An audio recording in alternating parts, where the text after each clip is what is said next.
Hi foodies, I just made a delicious shrimp stir fry. Such an easy dish, good for meal prep, good for dinner, lunch, awesome. Let's get into this nice dish. The first thing we're gonna do is make a simple sauce. So I'm using cornstarch and I'm gonna go in with a little water at a time. This is room temperature water. You can use cold water, cool, or room temperature, but not hot water. Just whisk it in a little at a time.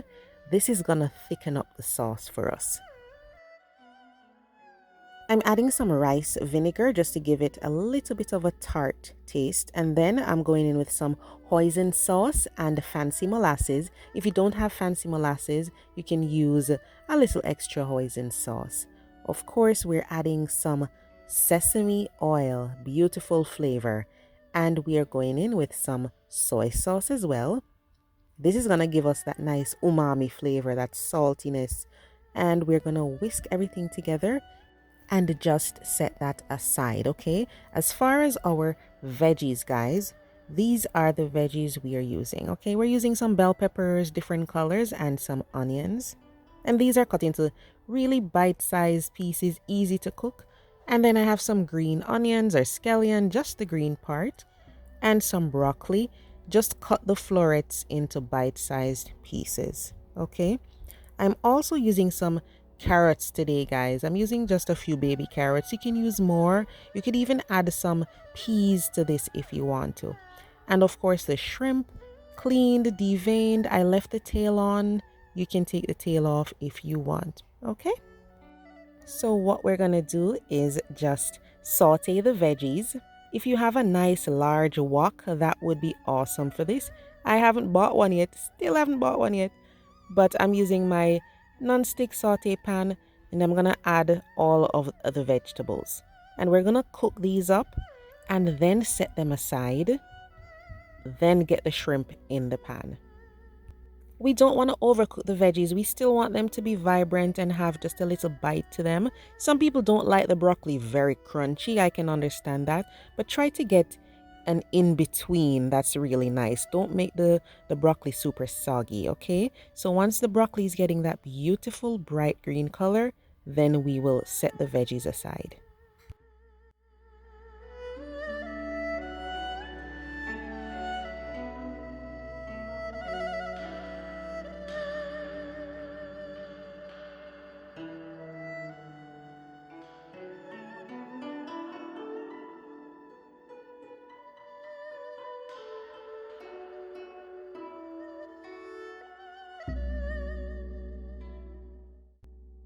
So this is the same pan, I just added a little oil. I seasoned the shrimp with some onion powder, garlic powder, and ginger powder, and a pinch of salt.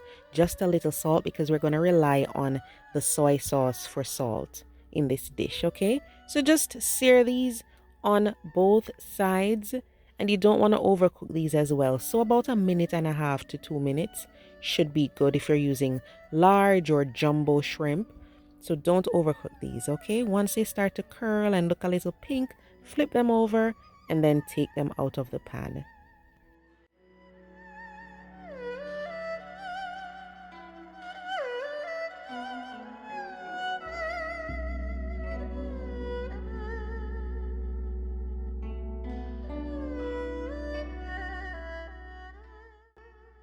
So this is the same pan. We're going in with some ginger and some garlic, finely minced. Just stir all of that together in a little oil. If you don't want to add any more oil to the pan and your non-stick pan is the ultimate non-stick pan, then fine, you can just, leave out the oil and work with whatever oil was left in the pan after the shrimp. Okay? Stir these around. Once they get beautiful and fragrant and a little golden, then you can add your other ingredients, but don't allow these to burn, guys, okay? So, nice and golden brown, fragrant. We're going to stir in that sauce that we made earlier. Cook this over medium heat for about 2 minutes and just keep stirring, okay? It's going to get nice and thick, but not too thick. After cooking this for about a minute, guys, I want you to taste it, or even after the 2 minutes are done. Give it a taste. Everybody's palate is different. It doesn't matter if you're following a recipe. You need to taste because we all have different palates, different tolerances for different things. So taste to see if you need a little more sugar to balance it out, or if you need any pepper, anything at all. Add the shrimp and the vegetables and stir everything together. We want to reheat the vegetable and the shrimp, but don't do it for a very long time because you don't want to overcook these. Remember, we pre-cooked them, right? So don't go for more than a minute. Add your sesame seeds, and then you can go in with green onions for garnish, and you're good. Really simple. This is nice. You can have it with some plain rice, fried rice, some more greens, some noodles. It's just delicious. And if you want less sauce, you can use less sauce. But this amount was awesome. Perfectly fine. So you guys know what I always say. Give it a try. Let me know what you think. I want to hear from you, okay? Come back and leave me a comment so I know how it went for you. See you guys next time.